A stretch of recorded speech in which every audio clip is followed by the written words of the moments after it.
My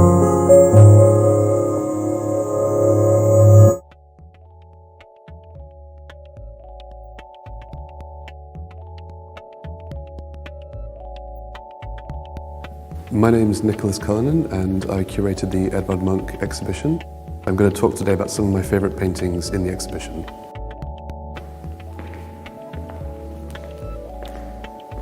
This is a motif that he painted about 12 times in his career.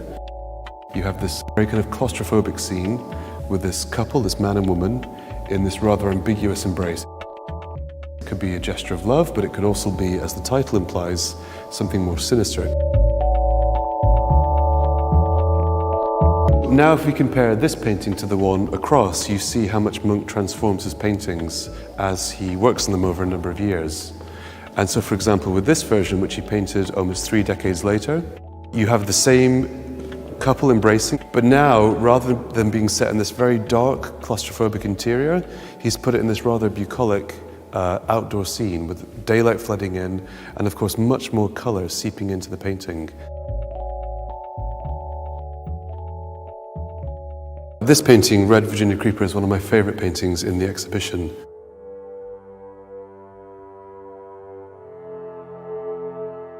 You have this tension between this figure in the foreground and then, of course, this sense of the space receding away very quickly. It's very cinematic. And you see this same device explored in all the other paintings on this wall. You have this road and these very strong diagonal lines that basically both draw you into the painting but also create this almost vertigo-inducing feeling of this tension between the foreground and the background.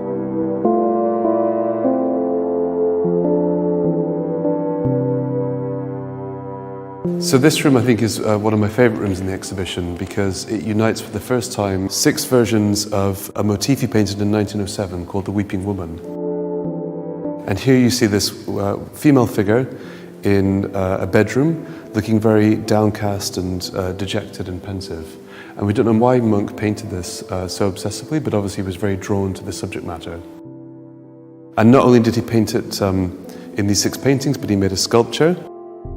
And he actually intended this sculpture to be his grave marker, so it must have held great personal significance for him.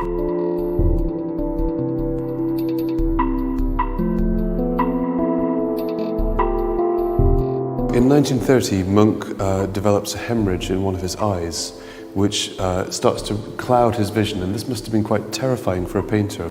But what Munch does is typically defiant and brave. He actually starts to paint his own afflicted vision. So these 2 paintings here, you see this strange mass that's starting to cloud and obscure his vision, and he talks about this taking on sometimes the form of a bird.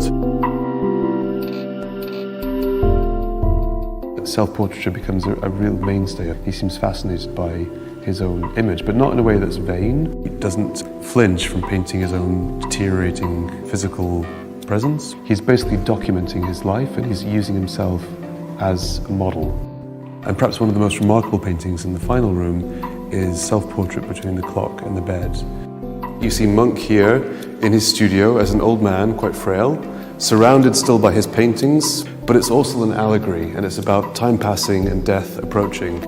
This black and red cross-hatching which you see here, which is a very bold way to make a painting, directly influenced Jasper Johns in some of his paintings.